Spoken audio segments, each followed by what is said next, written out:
आज बहन को ता हमर मलवा से शादिया कैले हक हो गया खहरी हो हमर यार मनावा जाहिन के आखिरी के बात हक खाला के गगा पाट दे रे तो एक हो बेर बात कर लगे एक बार बात कर ले आशीष बात चले तो हिला के मार देता आगे सुना यार हो भरा जाहिन के कहां भर्ती है तो रांची पर खाना की गए तो भी जाके मिल ले ही पटनवा में हम कहे सुमन हाउस गेट में भर्ती है गया अब ले तू मार गेलो तो गे मजा आया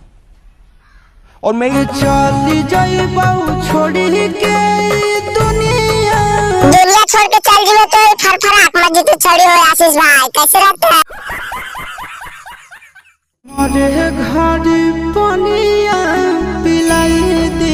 है जान गे अगे जाहिन के आखिरी अरमान है दूध पिला दे ले तो मत जी आशीष भाई सही